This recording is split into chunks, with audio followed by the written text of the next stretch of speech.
Our inner cities, our central business districts are suffering during the pandemic. High vacancy rates, people work from home, no major events. You've heard all the arguments of why the CBD is suffering. So, should we just lock up the towers and let nature take over? Think of Will Smith in I Am Legend and the green New York in the movie. I don't think we should go just that far yet. If we think about the future of the CBD, we will see that the function of work that is occurring in the CBD is changing. Why did we cluster jobs in the CBD in the first place? Simply because the workforce shifted from a industrial, from a manufacturing industry towards knowledge work. Knowledge work jobs like to cluster.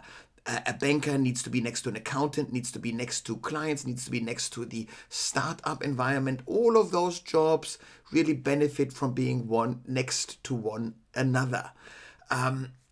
So what happened during the pandemic? Workers worked from home all of a sudden, and it actually worked quite well for quite a few people. So are we going to stay away forever from the CBD? We won't. Because as the nature of work is changing, we need to think about the kind of tasks that we have in any given knowledge work job and where this task is best be done. If you think of all the tasks that you do in your job, in your knowledge worker job, there's a certain percentage, whatever it is, that are collaborative in nature. Where you need to work together with a team mate, and you just you brainstorm on a whiteboard. It's really beneficial to sit together and plan things.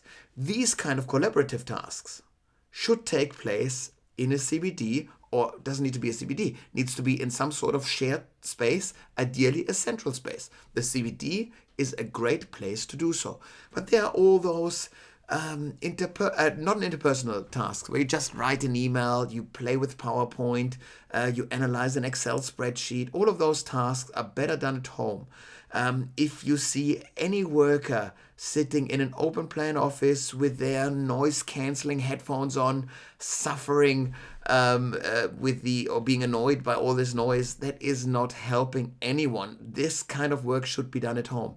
And in the future, we will see a larger share of work tasks falling in the interpersonal category, simply because we do know that AI, that automation is taking over certain tasks. And the last task that is going to be taken over by technology are interpersonal tasks, if at all. So that means that therefore we will see a return of the necessity to go to the office. So we have this work week, ideally, if it's manageable, that is split in two halves. You do the interpersonal tasks at the office.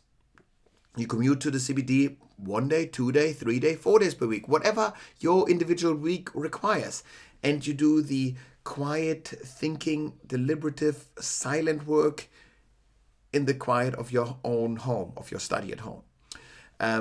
And then it shifts. Overall, this will mean that we have, compared to pre-pandemic levels, we have fewer people in the CBD. So the CBD needs a bit of time to actually go up to pre-pandemic levels, which in Australia actually should happen, since if you take the population of Melbourne and Sydney from 5 to 7 million people, as we will still do rather quickly, then you will get a workforce that is large enough in the CBD to fill all those office spaces. When will the CBD recover? 2024. A couple of reports say that. 2025, 26, 27. I don't really care about this. And I can say this because I don't have billions of dollars invested into towers in the CBD. So I'm just talking about this from an intellectual perspective. But that is the way how we ideally separate work. That also means that the CBD needs to reinvent itself, that the office of the future needs to look different, that you have more collaborative, flexible spaces, fewer workstations. And then you will see more and more workers in the CBD who are out and about, who are not actually in their office, who are meeting clients, colleagues in cafes. So the CBD will be a much more social space when people go there, simply because they only go there to socialize.